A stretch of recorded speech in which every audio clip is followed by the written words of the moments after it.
नमस्कार दोस्तों, think ice में आपका बहुत बहुत स्वागत। आज हम दृष्टि आईएएस के एथिक्स सब्जेक्ट पर चर्चा करने जा रहे हैं, जिसमें हम नैतिक मार्गदर्शन के स्रोत, विधि, नियम, विनियम व अंतरात्मा, sources of ethical guidance, law, rules, regulations and conscience, इस टॉपिक पर चर्चा करेंगे। चलिए चर्चा की शुरुआत करते हैं। नैतिक मार्गदर्शन के स्रोत, बाह्य स्रोत और आंतरिक स्रोत। बाह्य स्रोत में आती विधि, नियम और विनियम। आंतरिक स्रोत में अंतरात्मा। सामान्य लोक व्यवहार में व्यक्तियों के सम्मुख तथा प्रशासन में लोक सेवकों के सम्मुख यह प्रश्न प्रायः उठता है कि कौन सा कार्य नैतिक है और कौन सा अनैतिक। मानव कार्यों को सही, नैतिक या गलत, अनैतिक तय करने के लिए नीति शास्त्र में मापदंडों या मानदंडों या मानकों का परीक्षण किया जाता है। इसके लिए निम्नलिखित पहलुओं या मानकों को आधार बनाया जाता है। कृत्य का क्या उद्देश्य है, परिस्थितियाँ कैसी हैं, प्रयोजनकर्ता कौन है, पीड़ित कौन है, लाभार्थी कौन है, परिणाम क्या है, इत्यादि। अब यहाँ पर अन्य सवाल यह भी उठता है कि नैतिकता को निर्धारित करने के लिए जो पैमाने बनाए जाएं उनका मूल स्रोत क्या है। इस दृष्टि से नैतिक मार्गदर्शन के ये स्रोत आंतरिक और बाह्य स्तर पर विधि, नियम, विनियम और अंतरात्मा है। नैतिक मार्गदर्शन के स्रोत लोक प्रशासकों के लिए विशेष रूप से महत्वपूर्ण हैं। इनके आधार पर लोक प्रशासक स्पष्ट और अधिक व्यवहारिक मार्गदर्शन प्राप्त कर सकता है। मार्गदर्शन व्यक्ति के जीवन में विशिष्ट स्थान रखता है। यह मार्गदर्शन विभिन्न रूपों में हो सकता है, यथा मित्र, परिवार, विधि, नियम, विनियम और अंतरात्मा इत्यादि। मार्गदर्शन व्यक्ति को अपने लक्ष्य, उद्देश्य की दिशा में अग्रसर करता है। अगर मार्गदर्शन सही व नैतिक हो तो व्यक्ति शिष्टाचार से युक्त जीवन यापन कर सकता है। साध्य की पवित्रता के साथ ही साधन की पवित्रता को बनाए रख सकता है। परंतु यदि मार्गदर्शन गलत दिशा में हो तो व्यक्ति अनैतिक कृत्य की ओर बढ़ने लगता है तथा व्यक्ति का जीवन विसंगतियों से युक्त हो जाता है। इस प्रकार स्पष्ट है कि व्यक्ति को अपने जीवन में कार्य करने के लिए नैतिक मार्गदर्शन का सहारा लेना चाहिए। ध्यातव्य है कि नैतिक मार्गदर्शन के आंतरिक और बाह्य स्रोत हैं, जो व्यक्ति के समक्ष उपस्थित परिस्थितियों को भली भांति जानकर चिंतन प्रक्रिया को जोड़कर निर्णय लेने में मदद करते हैं। नैतिक मार्गदर्शन के स्रोत व्यक्ति पर यह नैतिक दायित्व आरोपण करते हैं कि विपरीत व प्रतिकूल परिस्थितियों में भी व्यक्ति नैतिक निर्णय ही ले। नैतिक मार्गदर्शन के स्रोत के रूप में विधि, नियम, विनियम और अंतरात्मा का सहारा लिया जा सकता है। नैतिक मार्गदर्शन के स्रोत, विधि, नियम, विनियम और अंतरात्मा। विधि या कानून यानी लॉ है क्या? विधि के लिए अंग्रेजी शब्द में प्रयुक्त शब्द लॉ है, जो लिगेरे से बना हुआ है, जिसका अर्थ है बांधना। अर्थात विधि अपने मूल अर्थ में ही बंधनकारी है और यह किसी कार्य को करने या ना करने की सलाह देती है। दूसरे शब्दों में कहें तो राज्य द्वारा निर्धारित नियम विधि कहलाती है। विधि नैतिक मार्गदर्शन का प्रमुख स्रोत है। विधि प्राकृतिक विधि होती है, नेचुरल लॉ, और सकारात्मक मानवीय विधि होती है, पॉजिटिव लॉ। प्राकृतिक विधि प्रकृति द्वारा निर्धारित विधि है। प्रकृति द्वारा निर्धारित होने के कारण इसमें सामान्यता, सार्वभौमिकता, यूनिवर्सलाइजेशन एंड अपरिवर्तनशीलता जैसे दो महत्वपूर्ण गुण पाए जाते हैं। सार्वभौमिकता से तात्पर्य इसकी पहुंच सभी मनुष्यों तक है तथा अपरिवर्तनशीलता के कारण सामान्यतः समय, काल, परिस्थितियों पर इसका प्रभाव नहीं पड़ता। प्राकृतिक विधि प्रकृति द्वारा प्रदत्त है, अर्थात इसे एक मनुष्य द्वारा दूसरे मनुष्य से छीना या समाप्त नहीं किया जा सकता। मानव द्वारा निर्मित विधि मानवीय या सकारात्मक विधि कहलाती है। यह प्राकृतिक विधि से भिन्न है। मानवीय विधि समय के अनुसार परिवर्तन या परिवर्तित होती रहती है, अर्थात इसे हटाया या बढ़ाया जा सकता है। इसके अंतर्गत सांविधिक विधि, नियम, विनियम इत्यादि सम्मिलित किए जाते हैं। एक अच्छी विधि कानून में निम्नलिखित गुण होने चाहिए। पहला क्या होना चाहिए? कानून सामान्य हित के पक्ष में होना चाहिए, ना कि किसी वर्ग विशेष या समूह विशेष के हित में। दूसरा, मानवीय प्रकृति के अनुरूप होना चाहिए। तीसरा, उसका पालन करना सभी के लिए संभव हो। चौथा, वह कानून बनाने की शक्ति रखने वाली संस्था द्वारा उचित प्रक्रिया के अनुसार बनाया गया हो। पाँचवा, कानून लागू करने से पहले जनता को कानून की जानकारी देने की पूरी कोशिश की गई हो, ताकि कानून का उल्लंघन अज्ञानतावश न हो। छठा, जनता के सामाजिक सांस्कृतिक मूल्यों के विरुद्ध न हो, और अगर हो तो उसे पारित करने से पहले समाज में व्यापक बहस हुई हो। सातवां, विभिन्न व्यक्तियों को अधिकार और दायित्व न्यायोचित ढंग से प्रदान किए गए हों। विधियों का सोपान क्रम, हायरार्की ऑफ लॉज। विधि के अनेक स्रोत हैं और एक लोक सेवक को कई बार उनमें प्राथमिकता का निर्धारण करना होता है। ऐसे में प्रश्न उठता है कि प्राकृतिक विधि, संवैधानिक विधि, सांविधिक यानी स्टैचुरी विधि, नियम लॉज, विनियम में से किसे प्राथमिकता प्रदान की जाए। यदि इन विधियों में विवाद होता है तो प्राकृतिक विधि को सर्वोच्च प्राथमिकता मिलती है। प्राकृतिक विधि के बाद दूसरी प्राथमिकता संवैधानिक विधि को मिलती है। संवैधानिक विधि के लिखित रूप की अपेक्षा इसके न्यायिक निर्वचन को अधिक महत्व दिया जाता है। संवैधानिक विधि के पश्चात क्रमशः सांविधिक विधि यानी स्टैचुरी लॉ, विधायिका द्वारा निर्मित विधि, अधिनियम यानी एक्ट्स, न्यायिक आदेश, नियम तथा विनियम आते हैं। इन सभी के लिखित रूप की अपेक्षा इनके न्यायिक निर्वचन को अधिक महत्व दिया जाता है। यदि मामला इनमें से किसी के अंतर्गत नहीं आता हो तो अंतरात्मा का प्रयोग करना चाहिए। विधियों का सोपान क्रम देख लेते हैं, हायरार्की देख लेते हैं। प्राकृतिक विधि नेचुरल लॉ, संवैधानिक विधि कॉन्स्टिट्यूशनल लॉ, सांविधिक विधि फिर अधिनियम, न्यायिक आदेश, नियम और विनियम। तो नेचुरल लॉ हो गया, कॉन्स्टिट्यूशनल लॉ हो गया, स्टैचुरी लॉ हो गया, एक्ट्स हो गए, जुडिशियल ऑर्डर्स हो गए, रूल्स हो गए और विनियम हो गए, रेगुलेशंस हो गए। सामाजिक परंपरा व कानून, सोशल कस्टम एंड लॉज। प्रायः कानून भी समाज के साथ साथ विकसित होते हैं और सामाजिक परंपराएं ही कानून में परिवर्तित हो जाती हैं। विवाह अधिनियम जो मैरिज एक्ट्स होते हैं, हिंदू उत्तराधिकार अधिनियम, मुस्लिम पर्सनल लॉ आदि इसके कुछ उदाहरण हैं। परंतु सामाजिक परंपराएं व कानून सदैव साथ साथ नहीं चलते। कई बार सामाजिक परंपराएं रूढ़ हो जाती हैं और आधुनिक मूल्यों से मेल नहीं खाती। कई परंपराएं वर्ग विशेष के विरुद्ध विभेद करती हैं। ऐसी परंपराओं के विरुद्ध कानून बनाना आवश्यक हो जाता है। ऐसे कुछ प्रमुख अधिनियम हैं: Sharda act, Hindu code bill 1955, civil अधिकार संरक्षण अधिनियम 1955, अनुसूचित जाति जनजाति अत्याचार निवारण अधिनियम 1989 आदि। सामाजिक परंपराएं और कानून के बीच में देख लेते हैं। अगर सामाजिक परंपराएं परिवर्तित होती हैं कानून में तो उनमें कौन कौन सी चीज़ें आ जाती? विवाह अधिनियम आ जाते हैं, हिंदू उत्तराधिकार अधिनियम आ जाता है। और रूढ़ आधुनिक मूल्यों के रूप में अगर नहीं होती तो उसके विरुद्ध में क्या आ जाता है? Sharda act, Hindu code bill 1955। जैसे सती प्रथा का अंत हुआ, जो विवाह की उम्र है उसको घटाया या बढ़ाया गया। तो जैसे पहले 9 साल थी, फिर 12 साल हुई, 12 से फिर 16, 16 से फिर 18 लड़कियों की एज शादी करने की, लड़कों की 21 कर दी गई। तो ये सारी चीज़ें। कानून के प्रयोग से जुड़े नैतिक संशय, ethical doubts about uses of law. अगर कानून व्यक्तिगत हितों के विरुद्ध है तो व्यक्ति को क्या करना चाहिए? व्यक्तिगत हितों की परिभाषा ठीक से करनी चाहिए। हो सकता है कि हमारी समझ ही गलत हो। जैसे महिलाओं के लिए हेलमेट की अनिवार्यता, पीछे बैठने वालों के लिए हेलमेट अनिवार्य करना, सिगरेट व शराब जैसे उत्पादों पर टैक्स बढ़ा देना। अगर व्यापक सोच विचार के बाद भी लगता है कि कानून व्यक्ति के हित में नहीं है तो निम्नलिखित तर्कों पर ध्यान देना चाहिए। लोकतंत्र का अर्थ है कि कानून विधानमंडल द्वारा बनाया जाएगा और विधानमंडल के सदस्यों का चुनाव जनता ने ही किया है, जिसमें वह व्यक्ति भी शामिल है। अतः प्रतीकात्मक रूप से यह कानून उसने ही बनाया है और किसी ने नहीं। इतनी बड़ी जनसंख्या में जहाँ विभिन्न नस्ल, वर्ग, क्षेत्र इत्यादि हों, वहाँ कोई भी कानून सभी व्यक्तियों को एक साथ लाभ नहीं पहुँचा सकता। इसलिए अगर कानून मैं बनाऊँगा तो उस पर भी सहमति नहीं होगी। तीसरा, कई ऐसे कानून भी हैं जिनसे व्यक्ति विशेष को लाभ है किंतु अन्य लोगों को हानि है।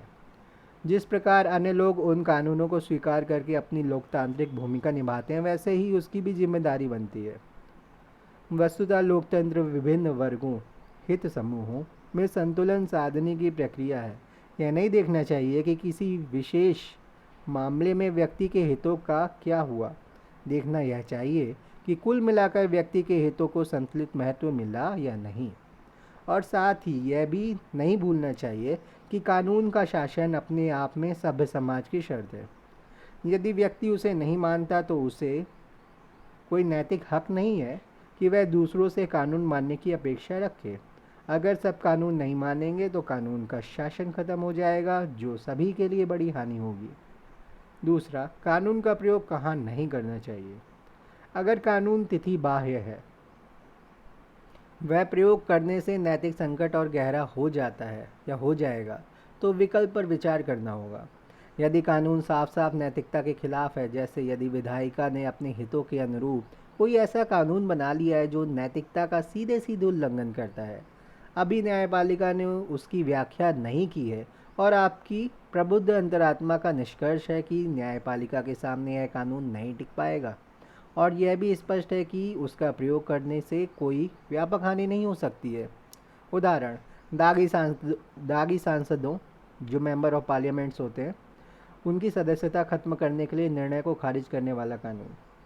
विचारधारा, हमारे देश में कई पर्सनल लॉ में कुछ प्रावधान महिलाओं के विरुद्ध हैं। जैसे कुछ वर्ष पहले तक ईसाइयों की विधि में नियम था कि यदि किसी दंपत्ति की संतान ना हो तो पुरुष अपनी संपत्ति अपने भतीजे को दे सकता था, किंतु अपनी पत्नी को नहीं। इसे सुप्रीम कोर्ट ने अवैध ठहराया और खारिज कर दिया। अगर कानून अनैतिक है तो क्या करना चाहिए। सामान्य व्यक्ति को लोकतांत्रिक तरीके से विरोध, धरना, जुलूस, भूख हड़ताल, मीडिया में चर्चाएं करना और जनता को सरकार के इस कदम के विरुद्ध जागरूक करना, जनहित याचिका के माध्यम से न्यायालय को शामिल करना, किसी भी स्थिति में हिंसक साधनों का प्रयोग न करना, क्योंकि कानून का विरोध करने के लिए कानून का उल्लंघन करना खुद ही अनैतिक होगा, जो पूरे आंदोलन पर ही सवाल खड़ा करेगा। का मतलब सामान्य व्यक्ति और खा मतलब सिविल सेवकों को। अगर कानून अनैतिक है तो एक लोक प्रशासक को अपनी नैतिक संहिता और आचार संहिता के अंतर्गत रहकर इसका विरोध करना चाहिए। इसके अलावा सरकार का विरोध नहीं करना चाहिए। साथ ही व्यक्तिगत और सार्वजनिक जीवन में कोई जानकारी या वक्तव्य नहीं देना चाहिए। यह ऑफिशियल सीक्रेट एक्ट्स 1951 का ऑफिशियल सीक्रेट एक्ट है, उसके विरुद्ध है।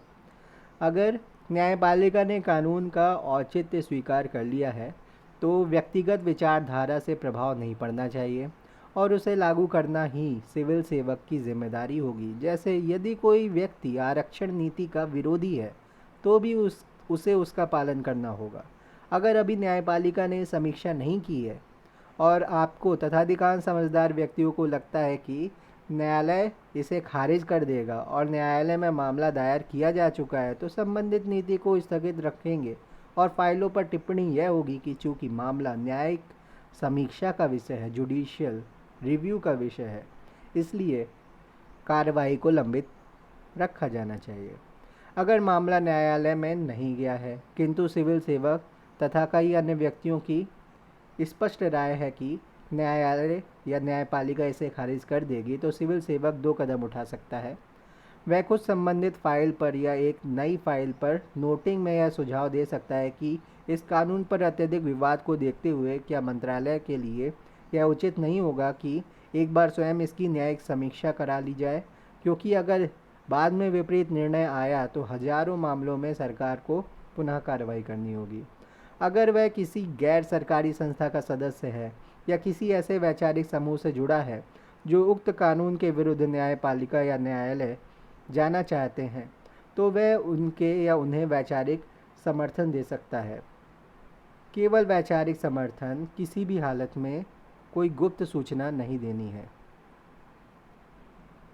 नियम, रूल्स देख लेते हैं।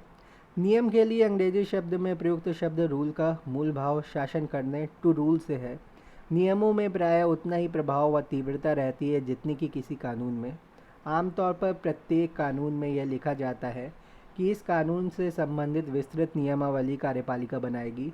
विधायिका द्वारा कार्यपालिका को इस तरह नियम बनाने की शक्ति प्रदान किया जाना प्रत्यायोजित विधान डेलीगेटेड लेजिस्लेशन, प्रत्यायोजित विधायन डेलीगेटेड लेजिस्लेशन कहलाता है। प्रत्यायोजित विधायन यानी डेलीगेटेड लेजिस्लेशन में यह शर्त अंतर्निहित है कि कोई भी नियम मूल कानून की भावना से असंगत ना हो। इस बात की जांच की जिम्मेदारी संसद की प्रत्यायोजित विधायन समिति कमेटी को, जो डेलीगेटेड लेजिस्लेशन कमेटी है, उसकी होती है कि कार्यपालिका द्वारा बनाया गया कोई नियम कानून की भावना के विरुद्ध ना हो। भारतीय नागरिक अधिनियम 1955 के तहत भारत सरकार द्वारा पीआईओ और OCI overseas citizen of India के लिए बनाए गए नियम प्रत्यायोजित विधायन के उदाहरण हैं। कानून बनाने की शक्ति केवल विधायिका के पास है, अर्थात राज्य के केवल एक अंग के पास है। नियम बनाने की शक्ति न केवल राज्य के अन्य अंगों के पास है, बल्कि ये शक्ति निजी संस्थाओं के पास भी है और वे अपने कार्यकरण के संबंध में नियम बना सकते हैं, परंतु ये नियम देश व राज्य के कानून की भावनाओं के विपरीत नहीं होने चाहिए। अब बात करते हैं रेगुलेशंस की, यानी विनियम की। विनियम के लिए प्रयुक्त अंग्रेजी शब्द रेगुलेशन का मूल भाव सीमित रूप से नियंत्रित करने, टू रेगुलेट से है। शब्दों का अर्थ के बीच भिन्नता से स्पष्ट है कि विनियम यानी रेगुलेशन नियम की तुलना में एक विनम्र अभिव्यक्ति है, जिसमें कर्ता को कुछ मात्रा में स्वायत्तता, अथॉरिटी दी जाती है और ऑटोनमी दी जाती है, परंतु व्यवहारिक तौर पर नियम व विनियम का प्रयोग समानार्थक के रूप में होता है और प्रत्येक स्थिति में इन्हें अलग नहीं किया जा सकता। सामान्यतः ये दोनों ही कानूनों की व्याख्या करने के लिए होते हैं। कभी कभी विनियम यानी रेगुलेशन नियमों यानी लॉज को स्पष्ट करने के लिए होते हैं। ऐसी स्थिति में उन्हें नियमों के अधीन माना जाता है। नियमों की भांति विनियमों की रचना भी शासकीय व निजी दोनों प्रकार की संस्थाओं द्वारा की जा सकती है। अब इनमें तुलना कर लेते हैं कानून, नियम और विनियम में। कानून लॉज, नियम रूल्स एंड विनियम रेगुलेशन। कानून देख लेते हैं, केवल राज्य के विधायी अंग द्वारा बनाए जाते हैं। नियम, इन्हें कार्यपालिका भी बना सकती है, किंतु इन्हें विधायिका द्वारा निर्मित कानूनों से सुसंगत होना चाहिए।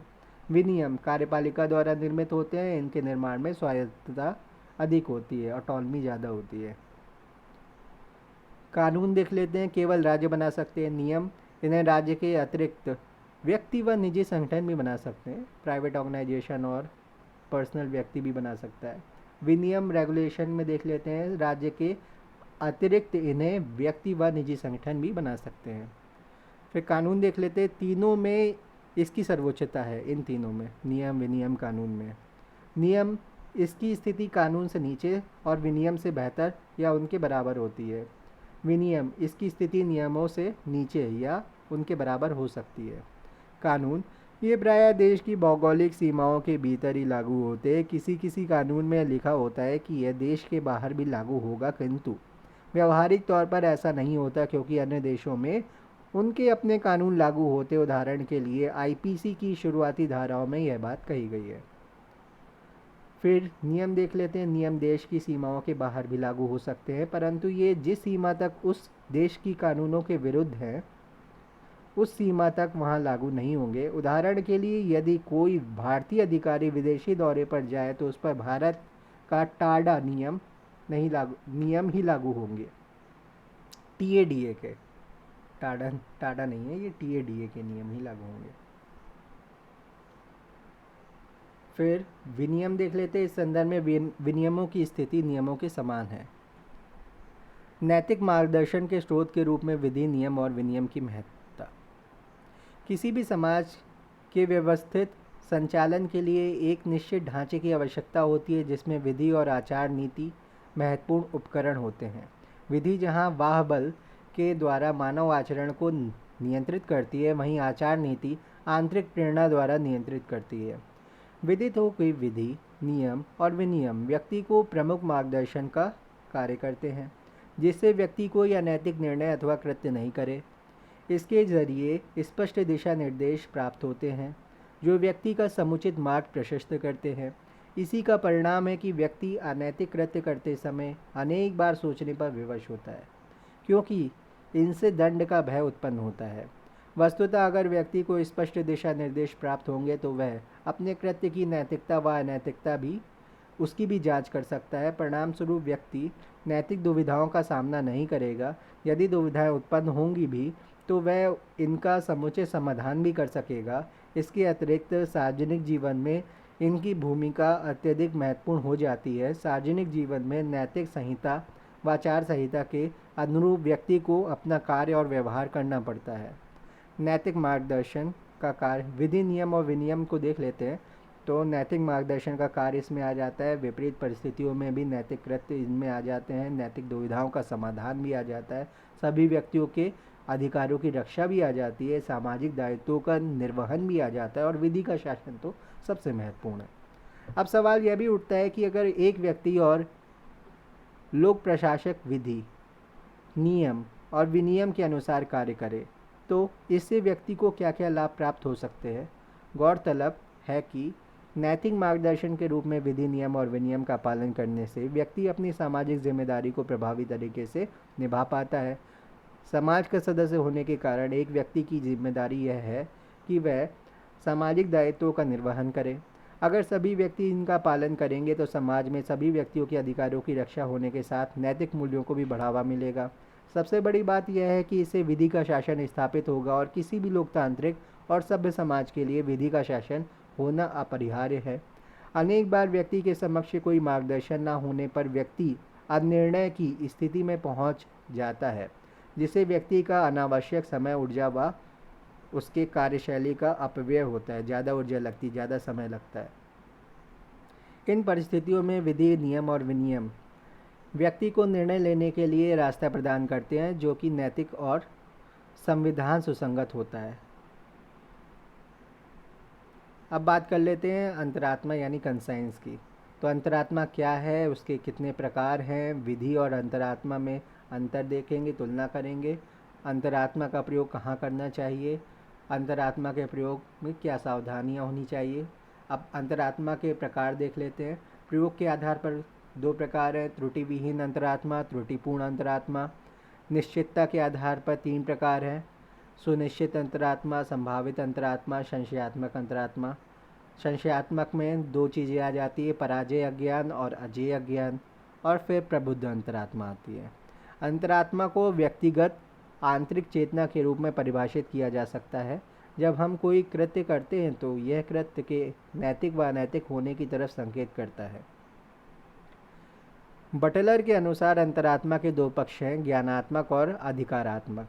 ज्ञानात्मक पक्ष बताता है कि किसी विशिष्ट स्थिति में कौन सा काम या कौन सा नियम या कर्म नैतिक है और कौन सा अनैतिक है। यह ज्ञान अपनी प्रकृति में बौद्धिक ज्ञान के नज़दीक है, किंतु वस्तुतः साक्षात ज्ञान है जिसे किसी अन्य स्रोत से प्रमाणित करने की ज़रूरत नहीं होती। अंतरात्मा का अधिकारात्मक पक्ष व्यक्ति पर दबाव बनाता है कि वह अंतरात्मा के निर्णय को स्वीकार करे और उसी के अनुरूप आचरण करे। व्यक्ति के अन्य पक्षों आत्म प्रेम, परोपकार, विशिष्ट प्रवृत्तियों की तुलना में अंतरात्मा का दबाव अधिक होता है। इसके बावजूद यह ज़रूरी नहीं है कि व्यक्ति अंतरात्मा के आदेश को मान ही ले। कभी कभी कोई विशिष्ट प्रवृत्ति या आत्म प्रेम इतना प्रबल हो सकता है कि व्यक्ति अपनी अंतरात्मा के विरुद्ध व्यवहार करने पर मजबूर कर दे, व्यक्ति को अपनी अंतरात्मा के अनुरूप व्यवहार करने पर मजबूर कर दे। शुरुआती स्थिति में अंतरात्मा के विरुद्ध आचरण करने पर व्यक्ति के भीतर अपराध बोध होता है जो उसे परेशान करता है। अगर किसी विशेष मामले में अंतरात्मा का उल्लंघन बार बार किया जाए तो धीरे धीरे अंतरात्मा का दबाव कम या समाप्त हो जाता है। अंतरात्मा से जुड़े मत, ओपिनियंस अबाउट कंसाइंस। अंतरात्मा के विषय में अनेक विचारकों ने भिन्न भिन्न मत दिए हैं। इनमें से प्रमुख है ईसाई धर्मशास्त्री। ये लोग मानते हैं कि मन के भीतर से जो नैतिक आवाज़ आती है वह ईश्वर की आवाज़ है। इसी आधार पर वे ईश्वर के अस्तित्व को साबित करते हैं। कांट के अनुसार जब व्यक्ति वासना और विवेक के द्वंद्व से घिरा होता है तो उसके भीतर से एक आवाज़ आती रहती है कि हे मनुष्य, कर्तव्य का रास्ता चुन, वासना का नहीं। यह आवाज़ अंतरात्मा की आवाज़ होती है। अस्तित्ववाद, इसके अनुसार मनुष्य की स्वतंत्रता का अर्थ निर्णय लेने की स्वतंत्रता से है और सबसे अच्छा निर्णय वही है जो अंतरात्मा के अनुरूप हो। यदि कोई निर्णय किसी भय या लालच के अधीन होकर अंतरात्मा के विरुद्ध लिया गया है तो व्यक्ति का जीवन अप्रामाणिक हो जाएगा।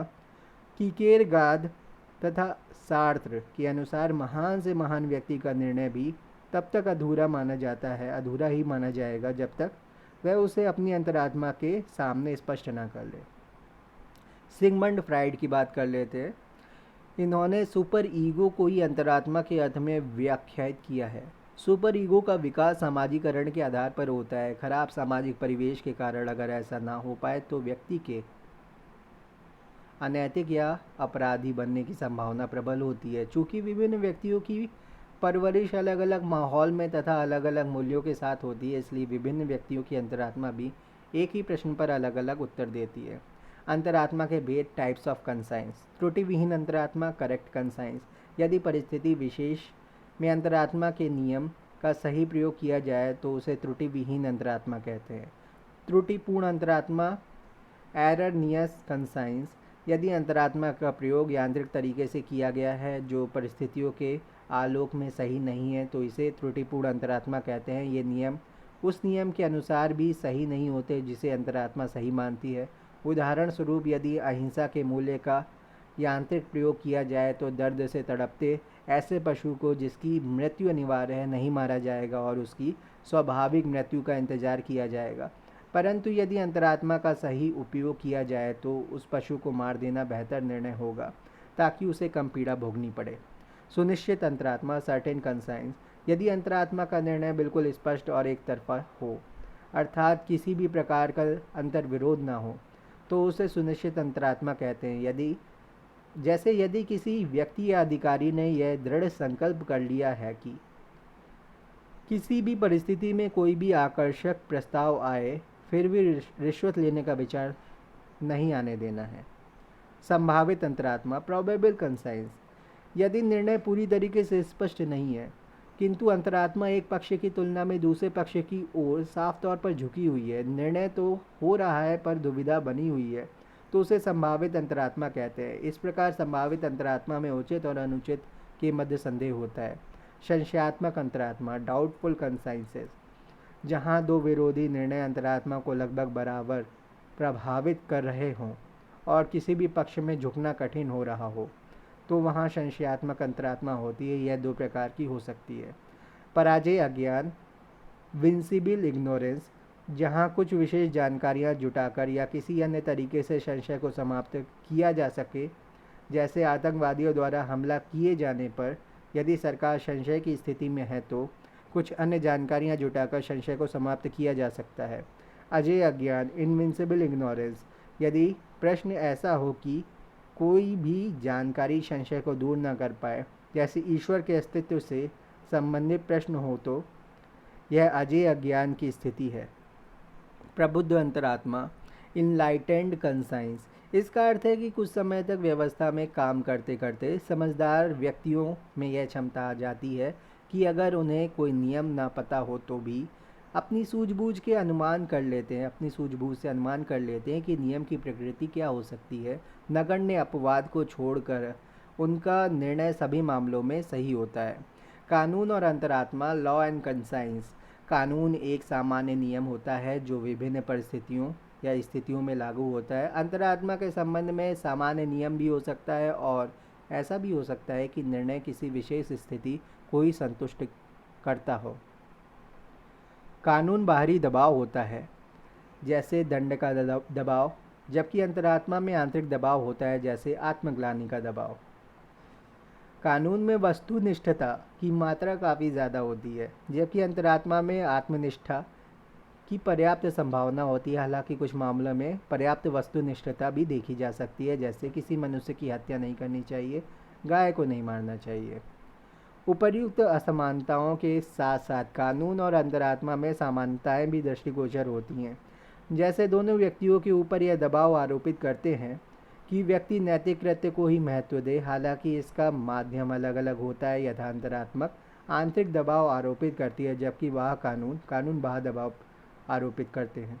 कानून और अंतरात्मा के संतुलन से व्यक्ति शिष्टाचार युक्त जीवन यापन कर सकता है, जो व्यक्ति की सफलता में महत्वपूर्ण भूमिका निभाता है।